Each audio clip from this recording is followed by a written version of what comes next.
FIREFLUX are forced to give up the Lu Yi. Maybe give the Lu Yi, ban the Link, because this backshot is definitely the answer. Oh, okay. Link first pick? Oh, wait, Lu Yi. What am I talking about? Actually, no. Honestly, I think they will pick up the Link. Actually. Yeah. The Link can go up against the Lu Yi. Yep. I think this is Link. And FIREFLUX is a team that have ignored actually picking up the Lu Yi many times during the group stages, right? Even if they have access to it. So if I were to guess, this is Link first pick. There it is. Ooh, tough spot now for FIREFLUX. I feel like the Edith was fine. I feel like Alien on the Edith was pretty good. Now we got to look at a player code here. Malaysia used to be in the top 4 in M1. For 2 Malaysian teams to make it out of the group stage, I feel very proud, but we will not be overconfident. Yep. This is coming from SRG Ozaravecki, which is their assistant coach. Okay, so it's Valen Moskov now for FIREFLUX. Even more merit to pick up the Farsa now for SRG. Yeah. And is this going to be one of the games that Lu Yi is completely ignored? Maybe. Right? Yeah. I do agree. Honestly, the Farsa pick right now is looking very good. And the Yu Zhang as well, if Cram wants to play it, since the Teresa's banned anyways. Or CC, one of his favorite heroes as well. Yep. CC Ling, although, is very greedy, I would say. I would guess Farsa and Yu Zhang here for SRG. Yeah, the Teresa getting banned out. Or they could just wait for Cram's heroes and pick up something. Oh, they're picking up the It's not going to be slept on. The Lu Yi as well as the Ruby. So, again, looks like the Lu Yi is going to maintain the 100% appearance rate here in MSC. Are they going to pick up the Fredrin or Akai before he gets banned out? Yeah, Fredrin or Akai. Or maybe Arlet, which we have not seen yet. Oh, true. Banned out. Not actually. Yeah, not even considered. No, yeah. I don't Yeah. Arlet is okay versus Lu Yi, I would say. Maybe they get the Yu Zhang now for Alien to pick up. Yeah, Arlet. Makes a lot of sense. Arlet, Moskov, good combo. Arlet is theoretically okay versus the Lu Yi. It always will be dependent on execution. Just because you can use the final slash against both Chip and Lu Yi. So there's that. SRG, they might be thinking banning out Tiger and Lolita. Even when Lolita is not a meta pick, FIREFLUX has shown us that it is actually an okay pick going up against the Lu Yi. Yeah, looking at FIREFLUX, looks like they're going to be banning out Innocence Hero. Banning out a carry, perhaps banning out a Claude as well. Although looking at their lineup, I kind of feel like they can handle the Claude.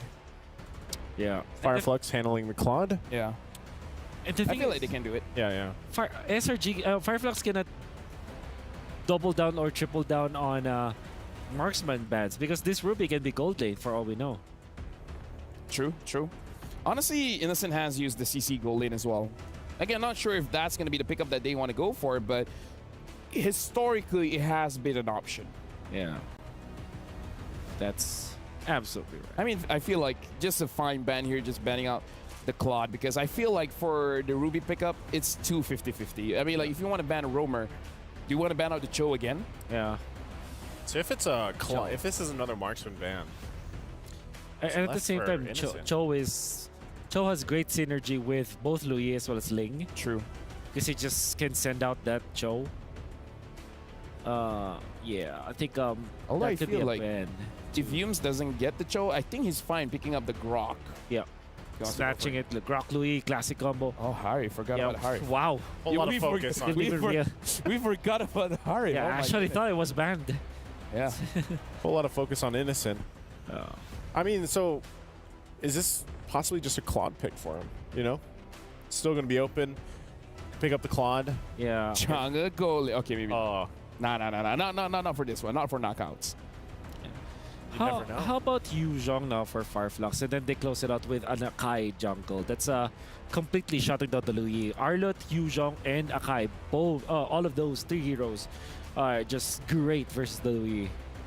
That could be a direction for FIREFLUX, and at the same time, you have good synergy with Akai plus the Arlot.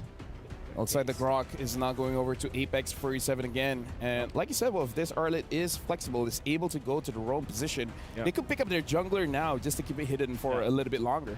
You think Yeah, they still Akai. need to go utility then? Yeah, Akai. Yeah, I think Akai. Well, you saw Echo that you saw how I mean, would they play in Hayabusa? Tigreal. Oh, they pick up the Tigreal, showing that the Arlet is going to the EXP. So, Yes, sir. I love it. I mean, if they want, they could go Hayabusa, but I don't know how much practice they have with Assassin jungler. That's right. Okay, so you're looking for maybe a gold laner for SRG. XP going up against Arlot. Thursday is out. Yu Zhong still looks really good for SRG. That's a massive pickup for sure. And then if you're going up against Moscow, you go what? Beatrix, or in this case, you go for Clint perhaps. I would say against bring out the Moscow? cowboy. Yep. Claude's still there too. Yeehaw. Yeehaw. Yeehaw. It's about that time. Okay. The suspense is thrilling. I do hope it's Yu Zhong actually for SRG. Bruno CC. What? I mean, I did call out the CC, so that's my KPI of the day. But Man. Remember So greedy man. Remember when it was us casting the Bruno game from XYG? Yeah. Oh, hey, Amon! Amon, all right. Is it the vessel? Yeah, it could be the vessel skin. It's I the mean, like, vessel. it's up to him which skin he wants to use, but honestly, this is a pretty spicy matchup here because we're seeing a Bruno, we're seeing an Amon. The Amon we haven't seen so far, so for the casters casting this game, good luck for this one because I don't know who's going to win. Well, boys, I'm going to say, not going to spoil what skins they're going to be using just yet. For the most part, we're seeing different priorities in where and how they want to actually attack the map from both of these teams. It's an interesting spread of resources. Once again, on the desk is going to be me getting Q with Leo doing the play-by-plays. We head into the land of Dawn. Get excited because after game number 1, I have high expectations that game number 2 is going to be just as bloody. 2 games into this slobber knocker, and already we're pulling out the deep cuts. Amon on at the Enzi, who was also known as Cura back then. Even the Amon, right? The extra movement speed, you get no value out of it because you're just anchored down by somebody else. I think based on how they're going to play this game, it's simply going to boil down to how Royal Milk played the CC as well. Zone out that backline, limit their mobility, and if you want to play as 5, that's perfect. We'll see if Apex 47 falls for it because I think he's one of the prime targets. Rosa here put down a third of his health. Stormy just wailing away. Something to note, a save for Stormy, right? Save for Stormy. Apex 47 can make the most out of his passive as a Tigreal. Like, he is just tanking everybody for free. Like, he has a little Dreadnought armor on him minute 1. Yep. I mean, there's plenty of physical damage dealers on the side of SRG. We're going to struggle a little bit in the earlier stages, but hey, let's see. Oh. Alien in trouble. Tempest of Blades up. Gonna fall here despite being underneath his tier 1 turret. And now Apex 47 fighting the good fight. SRG starting it quick. Yeah, I mean, the momentum and especially the rotations are really, really fast from the side of SRG. And I think that Apex 47 got the read just a little bit too late. But let's see if they find the trade. Here we go. TNZ pulls the trigger under Retribution. Pops Innocent. Gives a kill over to Sunshine. Unfortunate. And I mean, that's just the way it goes, right? Unless you have Flicker, that's the only way that you can dodge that ult. But with Purify, you're just going to have to tank it. All right. In hindsight, I think FIREFLUX Esports walked away with a better trade. An XP laner for a gold laner? Sign me up. Now that Turtle has spawned, it looks like they'll just continue the pressure on Alien. Like, they're going to deny, or at least delay, his level 4. Well, let's see how it goes out, right? Because again, it is a trade for like, yes, eventually you're going to scale into the later stages of the game, but do we need the power now or later? And I think that SRG kind of needs the power now, especially when they're trying to fight around these turtles, right? Yeah. That's the only way that FIREFLUX Esports is willing to kind of walk out into the danger zone. They need it and they want it, especially if they want to secure this first objective. Cram, ooh, put down to 2/3 of his health, gets a good amount of damage, and now Tienzi trying to burst him down. Turtle at a third of his health, Tempest of Blades up. Baisekai's, all of the swords. Oh, he goes down! Alien says you're welcome! And the pull by Yums. Gonna get taken down by Alien though, despite all of that. And Stormy blasts Apex 47 with the turtle still standing. Yep, I mean, that was, I don't know what to say, but this is pretty profitable for FIREFLUX Esports, because now look, Tenzi is able to power farm while all of these fights are going on. He's already level 6, and now maybe he has an opportunity to start turning the tides for the rest of his team, and maybe another gank on top side. But let's look at this, right? Because Stormy, technically he would have cleaned up this fight had he, if he had more items. You're limited by the number of shots that you have in your pocket. market. Yeah. Interesting how Stormy had all of those free hits, yet despite that, Alien survived, and Alien got a couple kills on the way out too. Again, I give full credit to Brave Smite there, and of course just the innate chunkiness of one. Oh, I'm abandoned the pole. TNZ goes down. No clapback, no retaliation from FIREFLUX Esports here. Now 3-3. SRG definitely has the advantage here in the turtle take. Still standing. Cram and Humes holding it. In goes Sekais. Alien gets the vengeance, procced in. Apex 47 down to a fourth of his health, getting hit by Stormy's spells. And now the turtle finally gets the attention that it wants and it needs. And there's another pull. Rosa in trouble. No. Rosa's gonna go down here. Humes gets the kill. Turtle still up. Sekais with the retry. Secured. Apex 47, where you going? SOD by Sunshine. Only proc it. The answer is no. Down goes Apex 47. Stormy gets a kill. Humes as well. And Sunshine presses the button. But goes down just as quickly. I'm so confused. Why did he decide to take that? Why did he decide to take it? Was it worth that one kill? Nope. And I personally don't think so, right? I guess, yes, you are. You're technically 2-1-0 as of right now, but Innocent is going to get a lot off of this. Luckily, at least for FIREFLUX Esports, there is some kind of level of compensation, right? We don't see Innocent hard shoving that lane, but Cram now even further ahead. Yeah, please, Alien, keep trading against me. Until you get that Thunderbelt, I don't mind. Yep, and we'll see exactly in the replay one more time how that happened, because I also need a replay. I want to see how quickly that happened. So where's the SOD? Why did he click it? Right here, because I think he was getting frozen out of his lane, so he needed to participate elsewhere to get that gold and be part of that fight. Kind of interesting how, well, indirectly, Innocent is still part of the fight. Yep, now Alien gets hit here. That's 2v1, man. Oh. They're generating a lot of momentum for Cram, but it needs to translate into something. And most of the time it is the Turtles. We'll see whether or not they're going to start swapping the lanes now that the gold plating has expired. Item check here. That's the Berserker's Fury already on Sekais. And Yeah, yeah. Queen's Wings? Blood Wings, yeah. Blood Wings. Yeah, I think it's rather interesting, right? He's not thinking about damage. He's also thinking about the survivability when he gets into the middle of these fights. This is the most roundabout way of building a sustainable Amon. I mean, it's one way of doing it, right? Until we see the concentrated energy start popping up. Maybe even like something even wilder would have been like the Clock of Destinies now that it's been changed. But for the time being, we are expecting to see a lane swap actually happen. And SRG, you can see the rotations from Cram to be part of this turtle fight. Yep, he is going to be helping Stormy clear the wave here. One thing we haven't really seen is the use of diversion, right? Everything that Stormy's been doing has been very fair, has been in your face. So maybe they are going to try to set up for a checkmate angle on this turtle. Again, we're only getting two turtles. Oh, flicker there, committed by Alien. No one home, very defensively used. Apex 47 spots Innocent in the back. All right, TNZ, he pulled out too far. It's a little tough to get into this fight here. Ooh. Not to mention, the level difference. Oh, wait, that's a soft reset.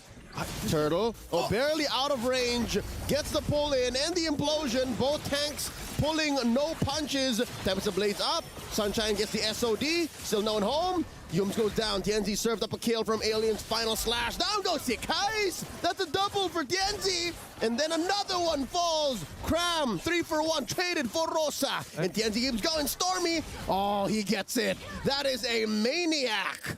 That's huge. That is so very huge. But now, I mean, Innocent, he's going to have to try here.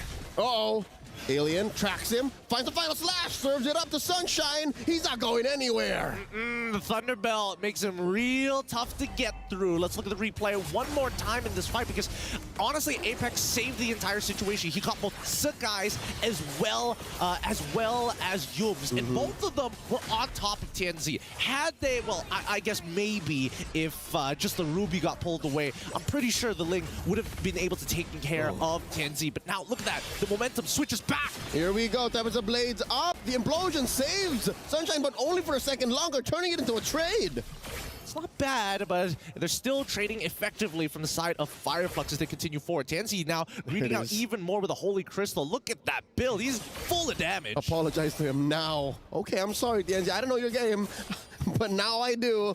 3-1-3. All right, he's done good work to use that shield to its most efficient. Oh no, Innocent gets bursted down just when we were talking about him. it's unlucky. It's unlucky. It's like Power Spike just achieved. Innocent is like, yes, I got the Berserker's Fury. Maybe I can clear this wave fast. Gets one shot instantaneously, right? And now you're seeing how FIREFLUX Esports have adapted from game number 1. Instead of like, oh, we're going to crush down on the mid lane. We're going to keep on trading proactively. We're going to play around our mid laner, and that should be enough. But no, we're attacking your gold laner. Innocent is punishable. He is human. And that's what our analysts mentioned. FIREFLUX Esports perform the best when they play with a little bit of their own flavor, right? When you force out the Amon and you play it up against public enemy number 1, Ling, beautiful things happen. Apex 47 taking this amazing bush. And now the implosion catches Innocent, but only for a second longer. The final slash by Alien. I wonder if this is enough. Oh, no. I'm offended. In comes the Kais. Down goes Alien. Apex 47 might be up next. The diversion set up by Stormy. He goes through. Cram takes out Apex 47. It's a disaster for Turkey. Wait a minute, TNZ. They have no idea he's there. They have no idea he's there. Rosa just needs to get some more information. Here they go. SOD, and in the back line, TNZ bursting down Cram. Turtle still standing. Lord Benny's Innocent scores it. And now TNZ's gonna go down. Sekai's taken out by Rosa. But here comes Stormy, the forward flicker.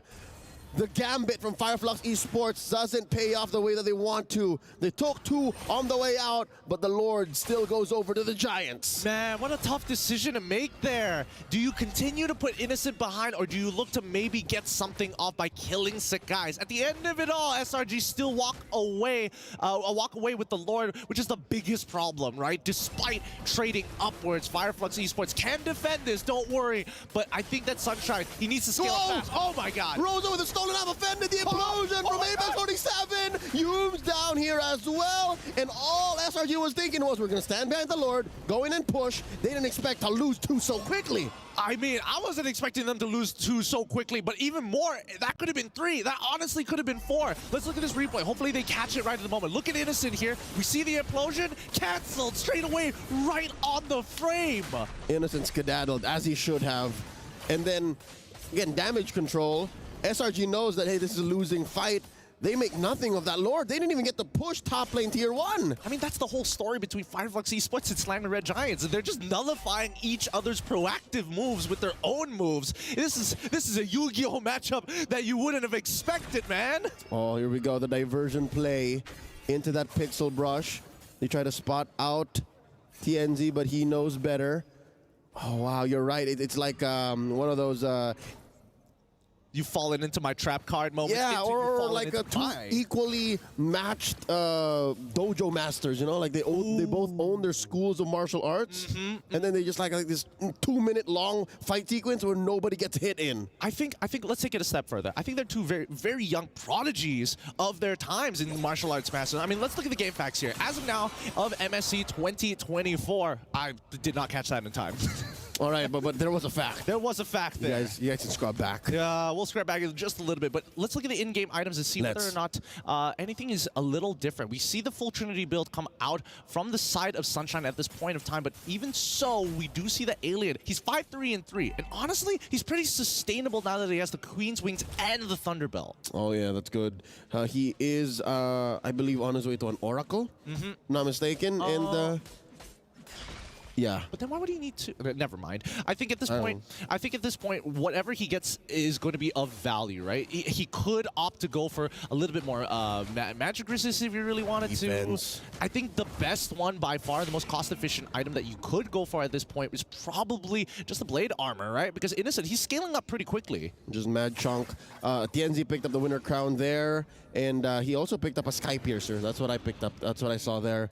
So he wants to greed out again. Oh, sick guys. Respect it. Tempest Blaze just for the iframes. Wow. He heals back up. Whoa! They find one. Humes gets hit by the implosion. Still alive. Alien gets the dash in, the final slash. On to Stormy. Innocent down here from the flank. Kicks a few balls, Alien and Rosa's way. Now Cram gets spotted out, up against the wall, gets bursted down by Genzi, 2 for none.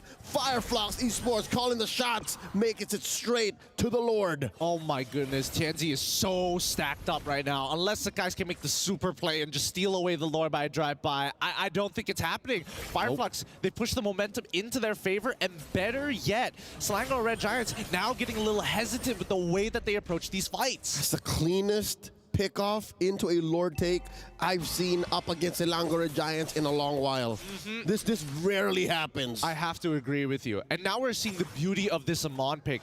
Amon throws the ult on towards Sekais after taking one single auto attack. Sekais has to use his own ult to survive. Yep, Sekais isn't playing his game. He's playing TNZ's game when that happens. This is a tough one. This is a tough one to crack. And I think that FIREFLUX, they need to be able to set up a check. Oh, well, I mean, they've missed the checkmate angle, but they need to put a lot of damage here. They're not going to take that diversion, right? Yeah. Okay, just giving some extra information. And now, all waves synced in. Wow, Sunshine up top, 3 in mid, the massive Lord down bottom, and there is about 1/4 left. Oh, forcing out a Wind of Nature proc from Innocent. Lord crashing into that turret down bottom, and FIREFLUX Esports will continue to take away all the resources from SRG's jungle. And now they penetrate the base. Oh, I'm offended. Onto AVIC 47, forcing a response. Implosion onto 2, and the final slash. Pop in Hume's immortality. Oh, and now they're going even harder. Sekais, he needs to reset off of this. Oh no, they do get one on the back foot as Cram gets punished, overextending the diversion play. Can they find it? That's 3 sent over. Sunshine's in trouble, knows that there's danger afoot. Oh, Sekais gets bursted down one more time by Genzi. Sunshine takes out Stormy. 2 defenders left versus 3 out in front. Humes gets taken down by Rosa, stolen Tempest of Blades. And with that, it's just Innocent left. Innocent versus 3 members of FIREFLUX Esports, and Innocent pushes them out. The item swaps to deny the kill. TNZ refuses to give away the stack. And the one shot on top of it, it doesn't end. TNZ is coming out big time. All right, TNZ has about 2 HP left. Cram, the only one to defend. There's a big wave. Can he stop this? Or are we going to game 3 at 1-1? FIREFLUX Esports equalize. This has to be the greatest series of all time. That was wild. How many times do we see the weight shift from both of these teams? How many times